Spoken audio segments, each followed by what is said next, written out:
আসসালামু আলাইকুম। আজকে আমরা বোর্ডে দেওয়া অঙ্কটি সমাধান করব। আমার কি দেওয়া আছে, x² - 3x + 1 = 0 হলে x + 1 x এর মান কত? আমরা প্রথমে লিখব দেওয়া আছে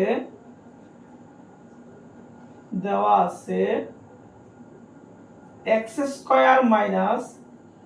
3x + 1 = 0। তাহলে এখন আমরা একটু খেয়াল করি, আমাকে x প্লাস 1/x এর মান বের করতে বলছে। তো আমরা এখন কি করব? আমরা প্রথমে এই x² এর সাথে +1 রাখবো, আর এই মাইনাসটা কি করব, আমরা প্লাস করে নেব। এটা সহজ একটা আমি বুদ্ধি শিখিয়ে দিই। যদি এখানে x থাকে আর এখানে ডাবল থাকে, অর্থাৎ যদি এখানে x থাকে এখানে x², এখানে যদি x² থাকে তাহলে এখানে x⁴, এখানে দেখবেন x⁴ তাহলে x⁴, অর্থাৎ যদি এখানে একটা x থাকে তাহলে প্রত্যেকটাকে একটা x দ্বারা কি দিবেন, ভাগ করবেন। তাহলে আপনি কি করবেন, x² এই x কে x দ্বারা ভাগ, এই 1 কে আবার x দ্বারা ভাগ, এই 3x কে আবার x দ্বারা ভাগ। এই x x কি কাটা। সুতরাং এখানে দুটোতে একটা কাটা পড়া, একটা x প্লাস 1/x √3, আমার x প্লাস 1/x এর মান বের হয়ে গেল। আমরা এখন অনুরূপভাবে এই গণিতটি আমরা সমাধান করব। তারপর প্রথমে দেখব কি দেওয়া আছে, p² - 2√6p + 1 = 0 হলে p + 1/p এর মান কত? আমরা প্রথমে লিখব দেওয়া আছে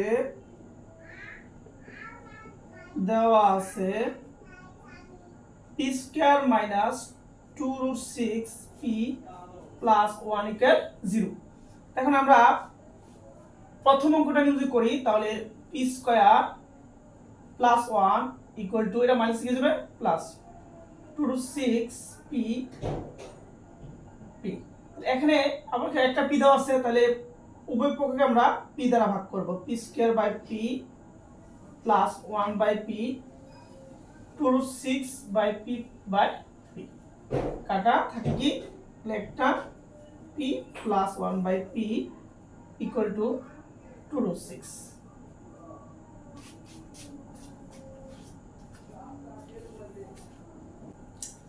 অনুরূপভাবে যদি আমরা 3 নম্বর এই গণিতটা আমরা সমাধান করি তাহলে কি দেওয়া আছে, a² = 2√3a + 1 হলে a - 1/a = কত?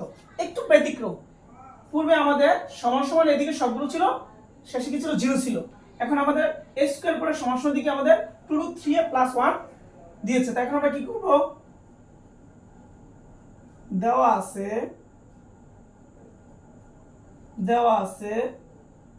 a² = 2√3a + 1। এখন আমরা পূর্বে যদি করি a² এটা প্লাস আছে, কি দিব মাইনাস, এটা অলরেডি সমান দিকে আছে, তাহলে কি 2√3a। আমি একটা কথা ক্লিয়ার করতে চাই, যদি সমানের ওই পাশে কোনো সংখ্যা প্লাসের থাকে, যদি ওইটাকে আমরা এদিকে আনি তাহলে সমানের বাম দিকে আনি তাহলে আমরা মাইনাস করব, আর প্লাস থাকলে মাইনাস করব, মাইনাস থাকলে প্লাস করব। আর যদি সেটা যদি ডান দিকে থাকে এটাকে আর কোনো চিহ্ন পরিবর্তন করার প্রয়োজন নেই। তো এখানে a² এটা প্লাস ছিল ডান দিকে, এটা আমরা বাম দিকে মাইনাস করেছি, আর 2√3 অলরেডি সমান ডান দিকে আছে, এজন্য কি আমাদের কোনো চিহ্নের পরিবর্তন হয়নি। তো এখানে একটাই, তাহলে আমরা কি করব, পূর্বের নিয়মাবলী a1/a 2√3a/a এ কাটা গেলে থাকবে একটা 1/a 2√3, আমাদের a - 1/a কি মান বের হয়ে গেছে। যদি আপনারা অঙ্কের নিয়মটা বুঝে থাকেন তাহলে বাড়িতে আপনারা এই 3টা অঙ্ক চেষ্টা করবেন। কেউ যদি না পারেন তাহলে কমেন্টে জানাবেন, আমি পরবর্তীতে করে দেব। সবাই ভালো থাকবেন, আল্লাহ হাফেজ, আসসালামু আলাইকুম।